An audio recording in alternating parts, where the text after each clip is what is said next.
Hi, I'm Greg, and welcome to Greg's Do-It-Yourself Tech Channel. If you're new to the channel, welcome, and if you're an old visitor, welcome back. Great to have you back. Today's episode is called Phone Scams and Remote Access and How to Avoid Them.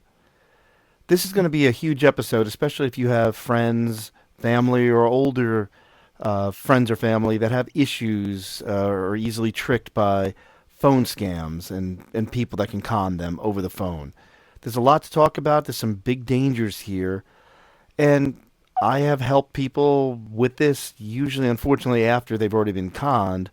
But you'd be surprised. Doctors, dentists, all sorts of really, really intelligent people have been conned by some really sophisticated scams. So this video is going to help you understand what you're dealing with, some of my personal suggestions on how to avoid it or how to deal with it as it's occurring to you. As usual, if you like the channel, please like, subscribe, and share. And I always tell people, especially share this video, because if you know somebody that you think this is going to help, and maybe you've tried to give them some internet street smarts or telephone, how do like how to use your telephone, and they just aren't getting it, maybe this video can help them out. Okay, so today we're going to talk about 3 different types of scams. First one we're going to talk about is called text scams, also called smishing or SMS phishing. I'm going to refer to it as SMS phishing because smishing just sounds a little weird to me. Okay, so first part here, as always, we like to talk about when we reference Wikipedia's definitions. SMS phishing or smishing is a type of phishing attack that uses text messages from a cell phone or smartphone to deliver a bait message. The victim is usually asked to click a link, call a number, or contact an email address provided by the attacker. They may be asked to provide private information such as login credentials for other websites. The difficulty in identifying illegitimate links can be compounded on the mobile device due to the limited display of URLs in mobile browsers. Smishing can be just as effective as email phishing, as many smartphones have fast internet connectivity. Smishing messages also come from unusual phone numbers. So, in my experience, I have dealt with a lot of people that get conned by this, among other things. The second one we're going to talk about also is a huge one. So we had another video that we talked about hacking and phishing and exactly what that is. So SMS phishing, basically, again, is the similar idea as email phishing, except this time it's coming in the form of text messages to your phone. And again, we'll talk a little bit more in a second about some of the different things. So first, before we show you some examples of these type of messages, and I'll explain to you how you can read them properly and avoid them, we're going to kind of recover something that we talked about in episode 1. Again, this is the phishing, the hacking and phishing episode. We talk a little bit about what a link looks like, which again is called a URL, which stands for Uniform Resource Locator. So again, on the screen here, and I'm going to enable a laser pointer. What we talk about basically is, here for example, it's https www.google.yahoo.com/test.html. And this is the example, one of the examples we used in our hacking and phishing episode. Now, when you look at a URL, as I mentioned before in our other video, basically what you want to look at is after the // you jump all the way over to the // you move all the way over to the next // and right before that is the actual domain name. So in this example here, it is yahoo.com, not google.com. And the reason we have google.yahoo is because sometimes they use dots to trick you into thinking that because you see the word Google, you assume it's Google and not Yahoo. But again, it's the last section here, right before the first // that is the domain name. So we're going to give you a couple examples in a second of actual messages that I've received or clients have received, and we're going to go over what they say and just show you how to avoid them. Because again, if you have a text message come in like this, we'll show you what you can avoid. All right, first one here, and let's see if we can blow it up a little bit for you too. There we go. Okay. So on the top, I have grayed out the number. And the reason I grayed out the number is sometimes people can trick you with a different cell phone number. We're going to talk about caller ID and caller ID spoofing in a little bit. But the reality is, I don't know if this is actually legitimate hacker or Fisher, whatever you want to call them. It could just be using somebody else's fake, legitimate number to send it out. So I purposely block them in these particular ones. I have a few examples where we're going to show them later, but in this one I'm blocking with a gray area. So the text message here. Hi Cindy, my friend Linda told me that you recently discovered a delicious Mexican restaurant. Can you tell me where it is? I would love to try it. Now, most people want to be nice and say, Hi Cindy, you got the wrong number. Or you might even say, Hi Cindy, this is Greg. You got the wrong number. The problem with that is sometimes as they're phishing, they don't even know if your number is real. They don't know if the information is accurate. They're just sending out a bait message to see if you even respond. If you respond with anything, they know it's an active number. If you respond and you say your name, I'm sorry, Cindy, this is Greg, you got the wrong number. Ha, now I have even more validation of the information that I might or might not have had. So again, with this one, it's just avoiding a trick. They're just trying to get you to respond. Even though it seems innocent enough, don't respond to the message. Ignore it. Okay, let's go to the next one.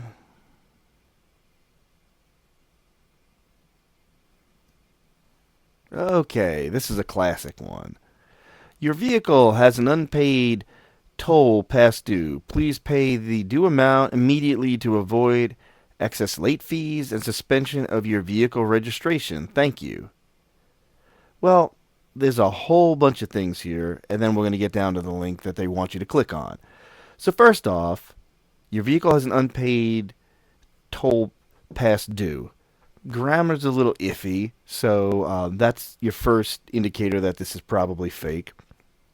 Also, I don't know where you live, but a lot of different parts of the country, if it was the toll company, for example, a lot of states use Easy Pass. There's no mention of Easy Pass here. So, even more trick. Another thing, excessive late fees with suspension of your vehicle registration? Probably not. Different section.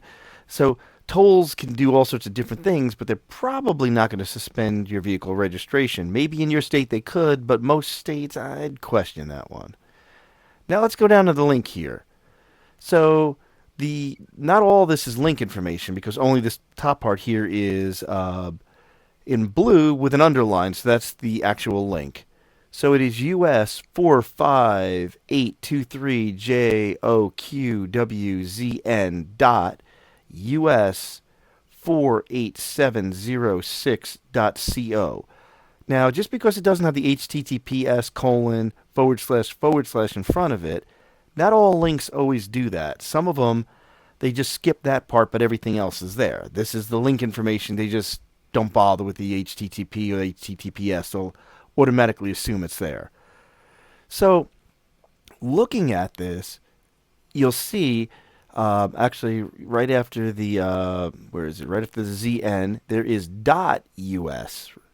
So, if you look at the whole link here, the last section, again, is all that matters. It's not .com, it's .co. So, the actual website you're going to is us48706.co. Now, here's what's interesting. .co, in our first episode, we talk a lot about the different domain extensions, top-level domains, the last names. Normally you see .com, .org. There's all sorts of different ones. .co is specific to a country code. .co And let's back it out here for a second. Take it out of Zoom. And let's see. .co is Colombia. So a website out of Colombia is not going to be the country code for a U.S. company that has to do with your tolls. So again, the second I see .co up here, I know it's fake. All right, let's move on to the next one. All right, let's see if we can zoom it in a little bit, then we'll zoom down towards the bottom.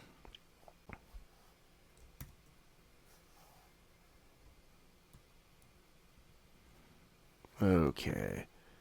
So we have a bunch of different things with this one here. Easy Pass. Okay, so it's Easy Pass. Final reminder, you have an outstanding toll. Your toll balance is outstanding. Well, that's all redundant. You just said the same thing twice. Already starting to question it. If you fail to pay by March 24th, 2025, you will face penalties or legal action. Now payment. Again, not proper English. That's my first sign that this is somebody in a foreign country with bad translation skills playing games. And the web link here, which actually doesn't work as a link because they were kind of lazy at the way they did it, is https://webskz.xin/US. So again, when you look at the link here, it's the last section that matters. So it is the website is this WEB section .xin. That is the actual domain name. Let's scroll down a little bit. It says here, please reply, then exit the message. Please reply yes. So they want you to actually reply to show that it's legitimate. Then copy the link to your web browser, which is ridiculous. They actually want you to copy it. They'll send you a link otherwise, or they want you to copy and paste. They haven't even put a legitimate hyperlink in here, so they're being really lazy about this. Okay? So, a couple things about this, and let me get out of Zoom mode again. And first, actually, let's zoom in one more time. Let's look at that top phone number here. You see this plus 63? So plus anything at the beginning is a country code. Because a regular phone number would have, like, you would assume this is area code, and then you have all the digits that follow it. So anytime you see a plus and a 2-digit number there, that's a country code. Or it could even be a 3-digit country code. So this tells me this isn't even coming from the United States. So let's back out here, and we'll show you the information on this one. So first, this .xn. XIN for the domain name. Again, it's not a .com, it's a .xin, and that is from China. Now, it's not the main code for China, but it is, if you look up on Google, .xin as a domain extension is a company managed from China. So it's actually a domain out of China. The second thing is, again, that a country code 63, as we looked it up, is from the Philippines. So somebody out of the Philippines, which is a big, big area for hackers.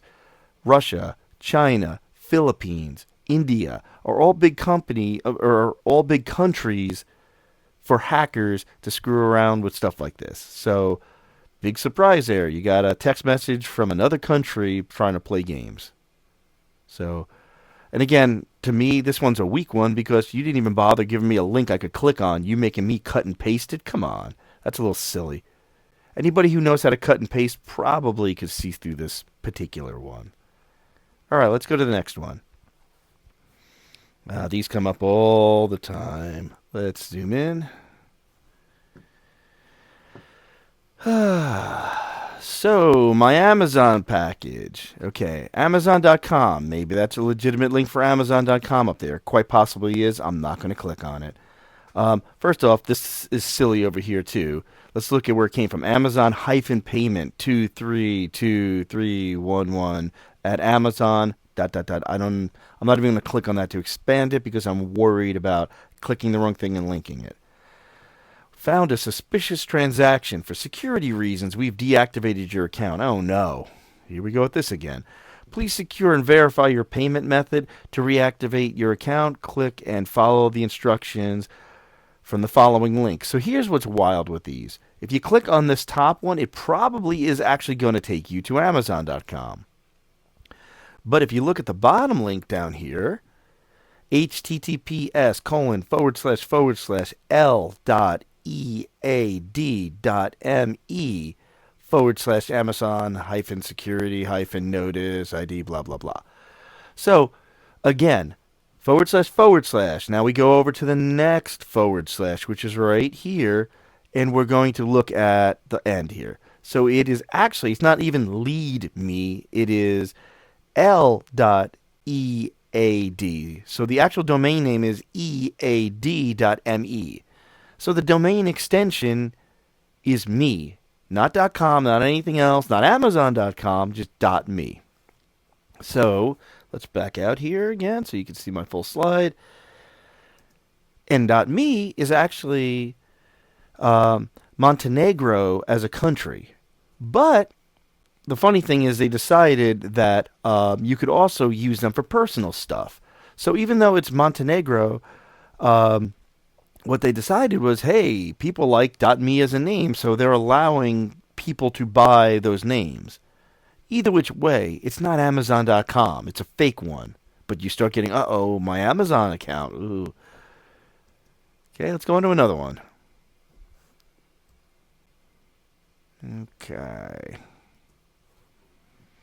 Up here at the top again, we got another Amazon-mail-services, blah, blah, blah, blah, blah. I'm not even going to count. Unusual activity. We've locked your Amazon account due to unusual activity. New login from Mozilla Firefox out of Russia. Uh-oh, those Russians hacked my Amazon account. Ew. Our system has locked your Amazon account for security reasons. To unlock your Amazon account, please verify your identity below.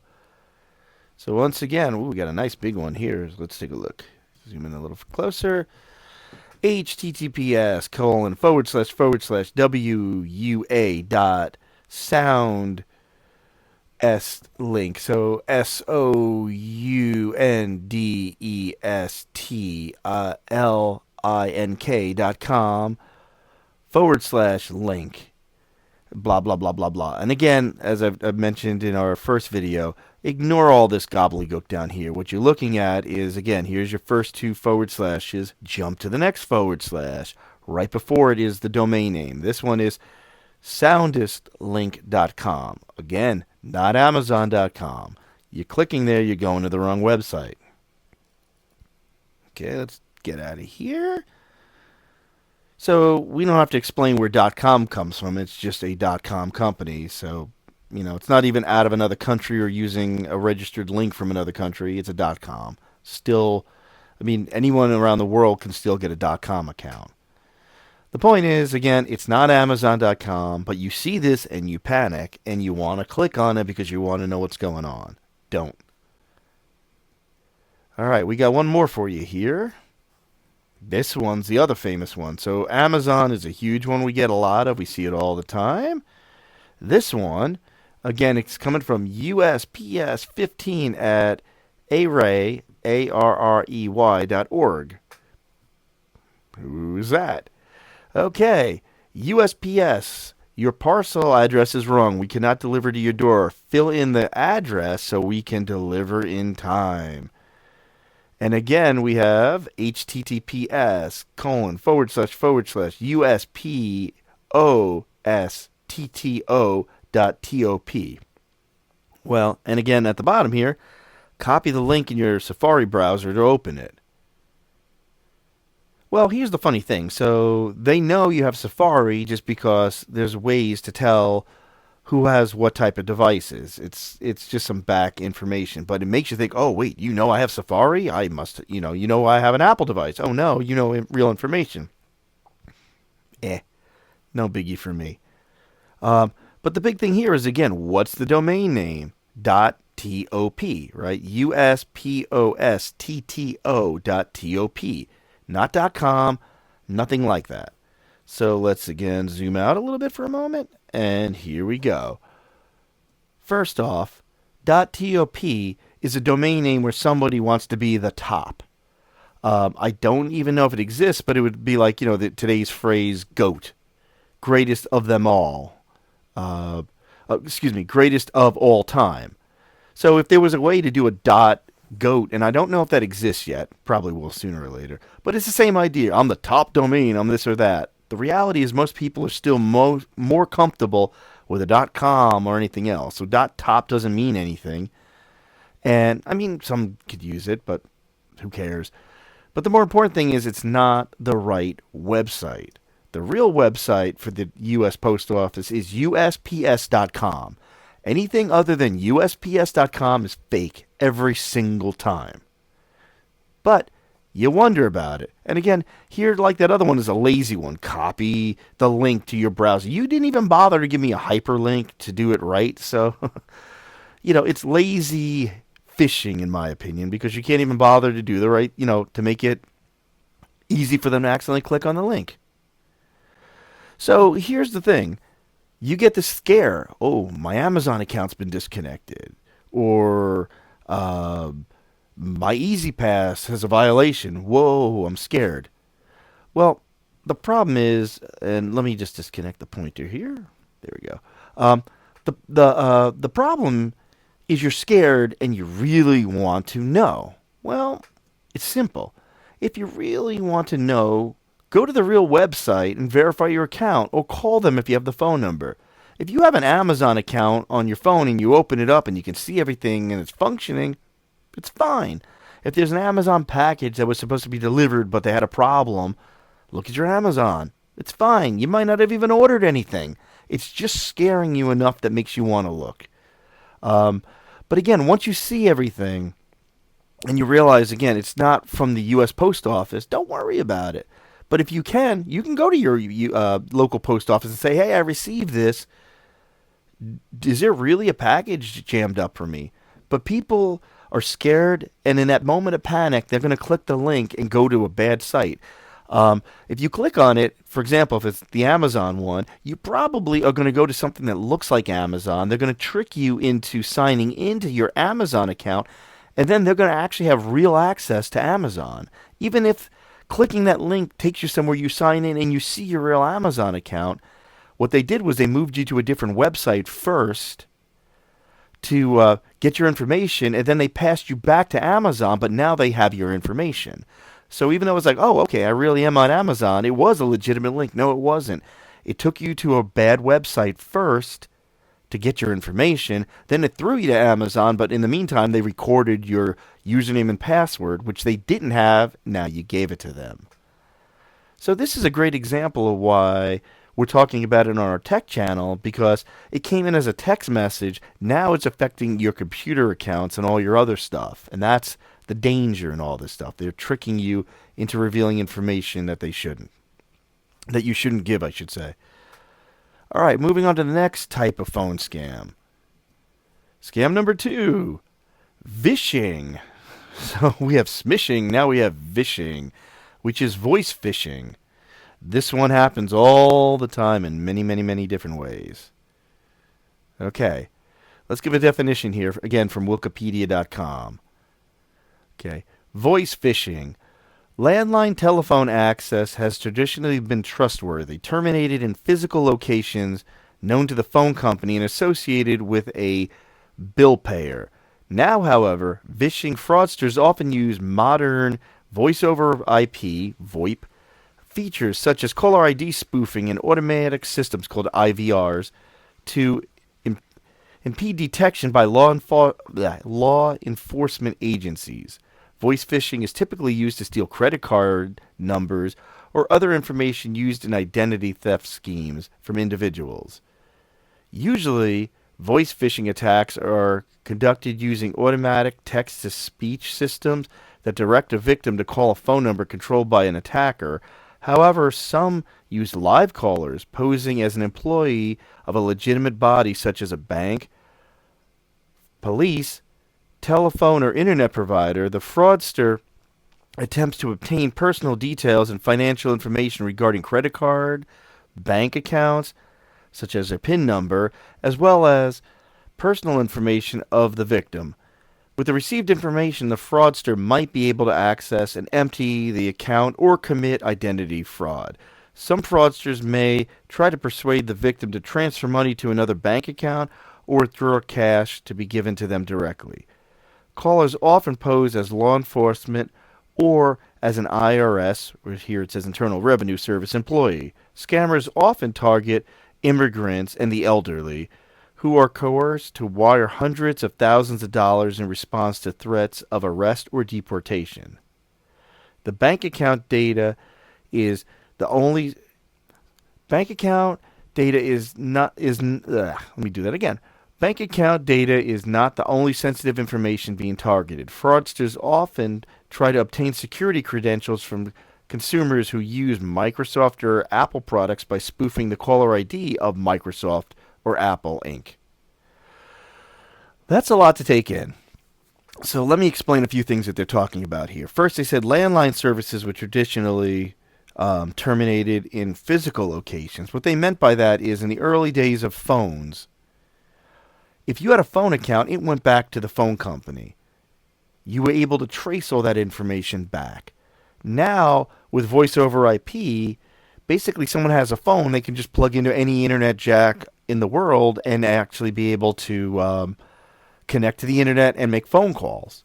So now it's much harder to trace. You could have somebody in India or Russia or China, and they're making calls to the U.S. and showing up as if they were from the U.S. So it's much harder to pin down where they're located.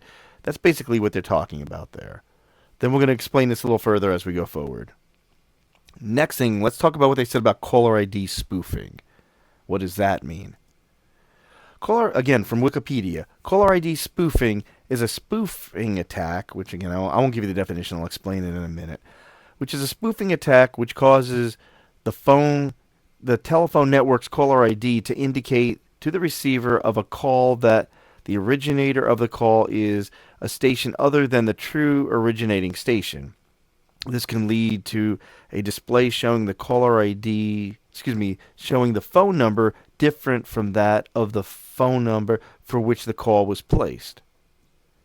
The term is commonly used to describe situations which the motivation is considered malicious by the originator. One effect of the widespread availability of caller ID spoofing is that, as AARP published in 2019, you can no longer trust caller ID. Yeah, that's a lot to take in. But basically, let me explain it to you this way. Caller ID used to be very trustworthy. If you saw a phone number, it was what it was. The problem nowadays is with all this voice over IP technology, people are able to actually pretend to be somebody else's caller ID number. So when you see a number, it doesn't necessarily mean it's who it is. I've actually received phone calls that showed up from my electric company number, and it even showed up in my phone as the contact because I wrote a specific contact for that phone number, and it showed up as if it was them, and it was a fake. So people are now able to trick you with caller ID. It is not a trustworthy service as it used to be. That's basically what they're saying here. People can pretend to be a different phone number than they really are. So let's talk about this one a little bit. Somebody calls you and says they're from your electric company or your bank or something else.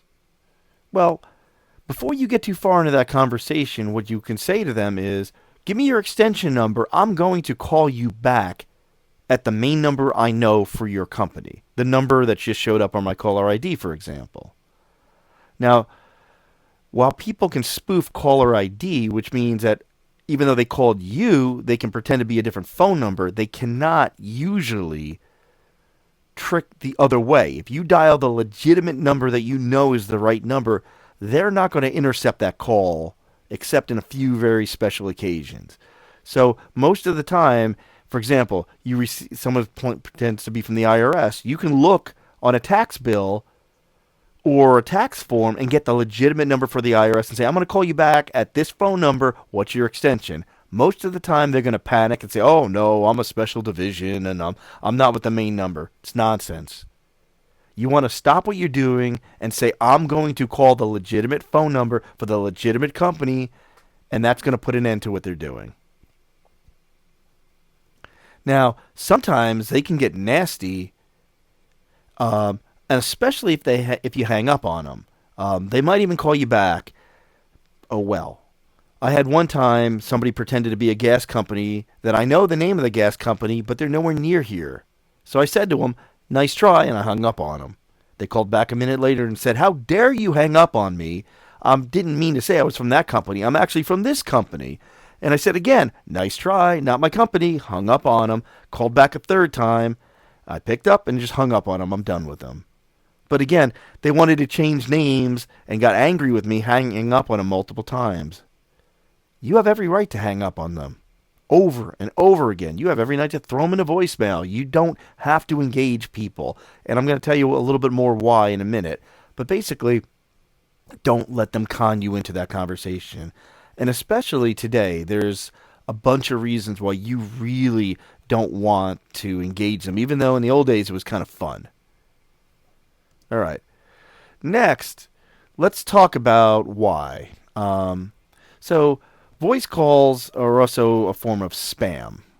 A lot of times they're just sending it out there into la la land. Now, why is it spam? It's funny. I looked it up, and there's no actual definition on Wikipedia, which is why I'm not talking about that. But like email spam, voice spam, all these spam. What is spam from? Well, spam actually came from a Monty Python skit, where basically everybody loved spam so much that suddenly there was nothing but spam talk. Like everyone's like, "I want spam, spam, spam, spam, spam, spam," and it kept going over and over again until that drowned it out everything else. So the joke basically was, for example, in emails, that you receive so much garbage emails that it drowned out the actual legitimate emails, which we all have. So it's the spam drowns out everything else, just like the skit. And it's stuck for all sorts of different things. So there's email spam, where all the junk email drowns out everything. Same with the voice spam. It's drowns out all your regular calls with a million fake calls, especially from if you're near election day, you get a million spam calls. Spam calls tend to just be calling a billion numbers, and they're just looking to catch people and to, they may not even know your number. They might have literally just called every phone number in existence, because nowadays you have unlimited phone plans. In the old days, it used to cost 25 cents just to call. So how many calls are you going to make before you run out of money? But now, $40 a month or even cheaper can get you an unlimited plan. You can keep calling and calling and calling every single number in the phone book. You don't even have to have a phone book. You could just start with, 555-1212, 555-1213, et cetera, and just keep going through every single phone number. So here's the problem today. And why, like I said, before I used to argue with people and say, "Hey, you're not my gas company," and hang up. AI, as they call it, artificial intelligence, is becoming a way of creating, basically, with a certain amount of words, they're able to regenerate your voice. Like they can hear me and create a duplicate of me. Literally, it sounds exactly like me talking, and it's not me. So you have to be very careful what you say anymore. What I like to say to people is, first, avoid saying yes or no when you're talking to somebody. Somebody calls up and says, "Greg?" If I say yes, well, they might take that yes, copy it, and then say that there was a contract. "Greg, do you sign this $1 million contract to do blah, blah, blah?" Yes. Well, now you have me agreeing to something. So I don't like to say yes or no, because even no could be, "Do you object to something?" "No, I don't object." Now you're in trouble. So avoid saying yes or no. What I like to do is, when I have somebody on the phone, I say to them, "Who's this?" Or, "What's this in regards to?" Or both. They'll say, "Greg, who's this?" "This is so-and-so from Amazon. What's this in regards to?" Those the only words you got out of me are, "Who's this?" and "What's this in regards to?" The problem is, the more words they hear, the more they can use AI to start to create a voice profile of you and use it against you. Other thing, hang up as soon as possible. And what I mean by that is within moments of you determining that this is a scam or this is not somebody you want to be talking to, get off the phone. Again, the more time you give them, the more they could start copying your voice and create voice memos or do other sorts of nonsense. Get away from them as quickly as possible. Even if you want to play with them, unfortunately, those days are over. I used to love to mess around with them a little bit, if they were giving me grief. Just get off the phone. Hang up as quickly as possible now. You don't want to risk those other choices happening or other things happening to you. Okay, so these first two are big ones, text message scams and people calling you. And the people calling you, I've had people get extorted just by that phone call for sending thousands of dollars to over Western Union to client. Like someone says, "Oh, you have to send me this kind of money or you're in trouble," and they panic and they send it.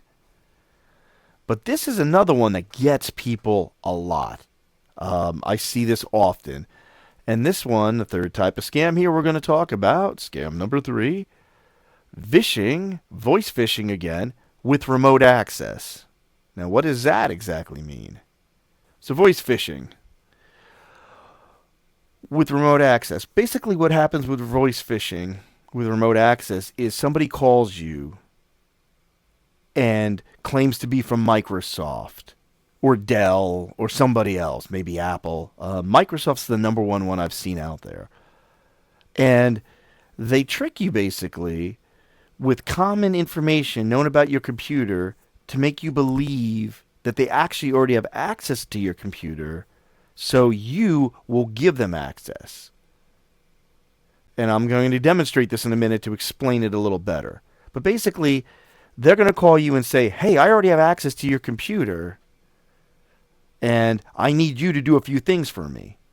In the process of doing that, what happens is you actually gave them remote access because you panicked. You believe them because they told you information, but it's like a street trick, like a card trick or an illusion. They give you information that's commonly known and build a little trust in you to give them the extra information. And usually they're going to tell you, "Oh, I got all this and that, and I need your credit card information." Or once you give them remote access, then they are going to go to your bank accounts on their own and mess around. Because at the end of the day, all this is to gain money. Now, here's the thing. If they already had access to your computer, they wouldn't need you to load something to give them access. But you don't think about that, because they've already tried to trick you into being reassured that they already have access. So you trust them, and you trust that they're from Microsoft. One of the jokes I like to say is half the time it is really, really difficult to get somebody at Microsoft on the phone at all. I'd love for them to call up and say, "Hey, you got a problem we need to fix. Hey, I'd love to talk to you guys." But it's not them. So I've actually experienced one of these on purpose. I had one of these people call up. It was from India, or at least had a thick Indian accent, and claimed to be from Microsoft. I said, "You know what? I've had enough customers be victims of these things. I want to see what they're doing." So basically, and we're going to give you a demo in a second here. Let's switch over to Windows computer for a moment. So basically what they have you do, in the example that I had, is they would have you click on, down here, they would have you click on your start menu, and they had me type command. Under command, we're going to click on command prompt. Now this, for those of you who don't know behind the scenes of computers, looks scary. I got this text box here, but this text box is just a standard command prompt. In that box, what they asked me to do is type in event VWR. And what that pulled up is Event Viewer, which is, again, just part of Windows, but looks a little scary for somebody who's not used to it. Next, we go to System.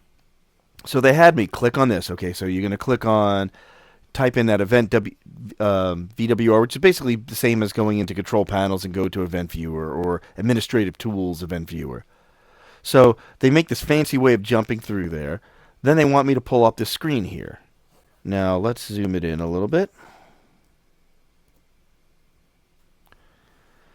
And what they want me to do is scroll down a little bit. Actually, let me get to the right one. Yeah, that's system. Okay. So let's find one. Where are they? There. So this is a pretty fresh install of Windows, and it's a virtual machine, so it doesn't have a lot of errors in it. A normal computer running for a couple of years in the system logs would have tons of little red error messages. Basically, they tell you to click over there, and they say, you see those red X's? Those red error marks? Well, that's what we're seeing, so that's why we called. And you suddenly trust them because you see one. Well, if you scroll down here, let's see more. There's another one. Warning messages and error messages. And let's keep scrolling. Yeah, here's a few more. So here's the understanding. Like this particular one, for example, is Windows Update Client, which acts up from time to time. Any computer has red X's in their error messages. That is normal in their event logs. But because they knew you had red X's in there and they made you jump through all these hoops, now you trust them. So, again, playing along with the guy on the phone that I was dealing with, I said, oh my gosh, what do I do now? Help, help. And they said, okay, we're going to transfer you over to our credit card guy to take your information, and then we're going to remote into your computer and fix those errors. Of course, at that moment, I decided to break character and told him, I'm a IT consultant, and you ought to be ashamed of yourself. To which the guy hung up on me. Oh well. But anyway, the point of it all is these messages are normal. Any computer has them. And a tech like myself, we ignore a lot of them because they don't matter. There's certain red X's that actually matter. A lot of them don't. But you're going to have them. So all these guys are doing is telling you information that they already know. For example, maybe somebody saw you pull up in a blue car. And then you walk in the building and they're like, I can read your mind. You have a blue car. Oh my God, how did you know that? Simple information. In this case, if somebody's on the subway, you could say, I know you have a subway ticket. Well, of course you do. So it's a trick to make you feel comfortable with somebody because they know something about you. Therefore, they have gained your trust and you are now going to let them have everything they want, which is a big no-no. So again, as I just stated before the demonstration, they trick you with common known information about a computer. That everyone's got those red marks. Now that you trust them, you're going to say, okay, you're already in my computer, so what? What more harm can you do? But the reality is they're not. They're just tricking you into trusting them. Don't do it. Again, if they already had access to your computer, they wouldn't need you to load something to gain access. Now, legitimate technicians that you may work with might actually use some special software to remote in from time to time. And we're going to talk about a couple of them. So two that we use, I use one for my clients all the time. It's called logmein123.com. It's similar to LogMeIn. It's the same company. But LogMeIn123 is what they call a one-time tech support software. You go to this website, we generate a PIN number. You punch in that PIN number, you download the software. It's good for one use, and then that's it. When you're done, we don't have access to your machine anymore. That's the beauty of it. Same with TeamViewer. TeamViewer requires a special PIN code each time you connect to it, unless you set it up otherwise. So somebody might have you, that's a legitimate tech, install TeamViewer, and then you can give them the code, they can do their thing, and the next time the code changes every time you open and close TeamViewer. Both are legitimate programs. However, bad guys can use those programs too.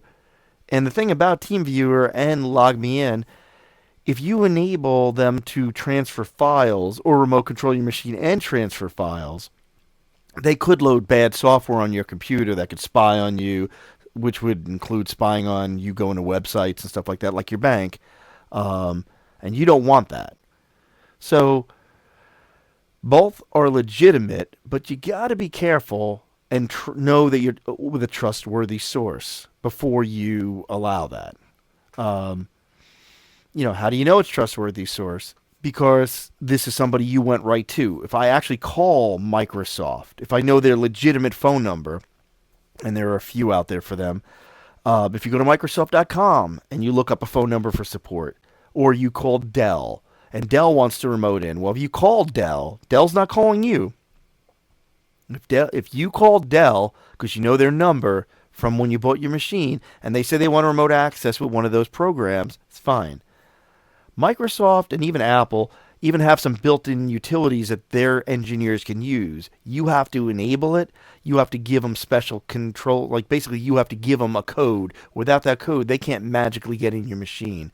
So there are even some built-in features that can allow them to remote in. But again, without special proper authorization, they're not getting in. So this is all safety mechanisms from the legitimate companies to prevent anybody from doing what they do without your permission. And again, at the end of the day, it's your permission. You have to decide to let somebody in. Another one that I thought of worth knowing about, I call it the special combo attack. And I've witnessed this from somebody recently, and it's really worth knowing about because this one's pretty wild. Basically, somebody I know got a phone call from somebody claiming to be from their credit card company, saying your credit card was compromised. We just saw a purchase from Walgreens that was a fake purchase. So they signed into their bank account, and sure enough, there was a fake purchase from Walgreens. Thankfully, this person was smart enough to recognize that some of the other information wasn't jiving, because basically there's enough information there for a trust relationship. You're right. You know something about my credit card. You must be from my bank. But it wasn't from their bank. And what actually had happened, which is really wild, was somebody had compromised the credit card, ran up a fake purchase, and then called to try to legitimately gain access to other accounts. So it was a double, like that's why I called it a combo attack. They actually put a fraudulent charge, only a few bucks, maybe it was 50, 15, 20, maybe $50. But they used it to make them think that they were actually talking to the bank because they had the nerve to call afterwards to try to get the real bank information. Or maybe it was for their social security number. We don't really know what they wanted because once that person recognized it was a fraud, they got off the phone with them. So even if you got a call from the fraud department of your bank, maybe it's not them anymore because there's so many of these scams out there. You need to say, hey, give me your phone number. I'm going to call you back, or give me your extension. And then you call your real bank.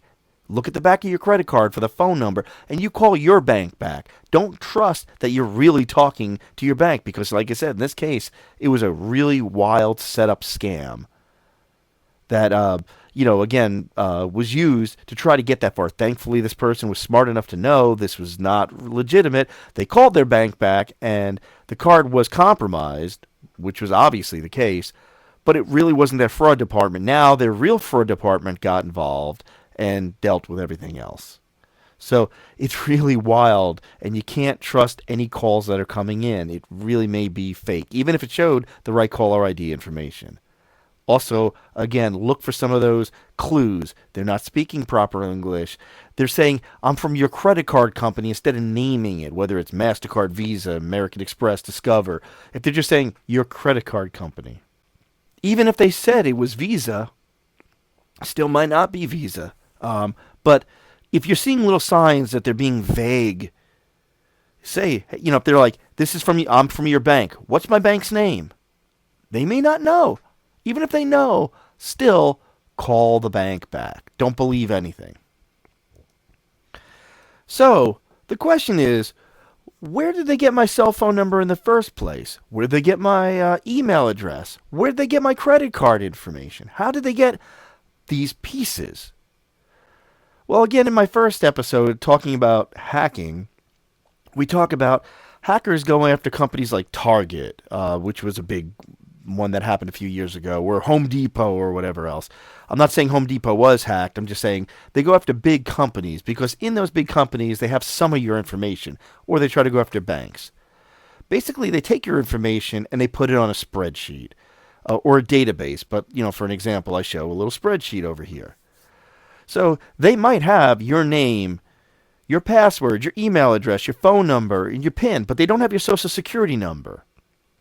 So they'll pretend to be, this is the IRS, I'm validating your account, I need your social security number. Or your bank, or any other thing says, I want your social security number, because they had some of your information, but they don't have it all. So they're trying to get that one missing piece of the puzzle. So again, this is how they got it. They hacked Target. They got a bunch of phone numbers. They're calling those phone numbers. Or they sold that list to a bunch of other people who are now trying other numbers as well. Regardless of how they got your number through illegitimate means, they also didn't get it probably from you. They probably got it from somebody else, or maybe they were able to get into somebody's phone or something else and steal their contacts. But either which way, they got your number from a different source. They're just calling you out of the blue. Sometimes they don't even know if your number's real. They're just testing the waters. But they're trying to trick you into getting that extra information. So here's the thing to think about. Remember, if they had all the information they needed, they wouldn't contact you. They would just do what they wanted to do. Meaning, if they had access to your computer, they wouldn't just need you to give them access. They would just go through your computer and watch you go to websites and steal your information. They don't have all the pieces. They have some, or they're guessing and they're tricking you. Either which way, they're missing something. Don't give them that missing piece. You know what I mean? So basically, when they call you and they say, I'm from the IRS, oh, really? Well, I'm going to talk to my accountant and we'll get back to you. Click. So you're not falling for the scam. You don't take it that extra step. Or, oh, it's Amazon. Okay, well, I'm going to call Amazon back. Thank you so much. Bye. Or don't even say bye. Don't say thank you. Just hang up. Don't even need to be polite. Just get off the phone with them. Someone calls from Microsoft, says your computer is compromised. Or somebody calls and says, oh, your computer's loaded with viruses. Well, legitimate companies don't do that. If you called Dell and you had a case with them, it'd be a different story. But they're not going to call you out of the blue and say, hey, we detected a problem on your machine. They don't have that technology. They don't load that on your machine. But again, you're going to get tricked. They're going to take your credit card information. Now they have that. Then they're going to have you sign into your bank, and they're going to try to do additional stuff right in front of your face. Or they're loading software that's monitoring your keystrokes so that when you do sign into other websites, they get that information so they can use it again later. So again, don't give them that missing piece. Don't let them sign in. Once that call starts talking about remote access, or you probably should have hung up already beforehand, but even if you get to that point, hang up. Get some info, or if you want, how do I get back in touch with you? Don't let them say, oh, I'll call you back. No, what's your information? Then you call the authorities. You call back the place you think that you're supposed to be calling. You call your IT guy like me. I can't tell you how many times they call me after they got too far. The person already got into their machine. Why didn't you hang up and call me first? I would have told you a long time ago, this is illegitimate. So when you see something going weird, don't let them get in your machine before you have, that feeling like, I don't know, this is bad. These companies are not going to call you directly. Call somebody first. You can always call them back. This isn't that pressure moment where if you hang up the phone, you're ruined for life. The problem is, if you don't hang up the phone, then they might actually ruin you in some really big ways. And I know people that have been duped out of thousands and thousands of dollars in these things because they sound so legitimate. So don't fall for it. Again, if you know the real website, go there to verify your information or call the phone number. Credit cards, it's right on the back of your credit card. Just pull it out and check it out, the phone number, or find a bill or something. Don't fall for these. So I hope you like this video. I hope it's informative for you, and I hope it helps keep you safe. That's why we do these. We have a lot more coming up for all sorts of different topics. But again, I hope this is something that's been helpful for you, helps keep you safe, or keep somebody you love and care about safe. Friends, family, anybody. Please spread the word. If you like the video, please like it, subscribe, and share. You can also visit us on the web at www.gregsdiytech.com for more information about all the stuff we have, our videos, and as we do some of our other videos that include projects like how to crimp cables and stuff like that, we're also going to show links to how to buy the tools yourself. So please keep tuning in. We have a lot of cool things to talk about. Again, this first part is a lot of security stuff because I want to keep people safe from these major threats before we teach them how to do some cool things. I want to keep you safe first. Again, we hope you like it. Please tune in. We have plenty more videos to come. Hope you have a great day.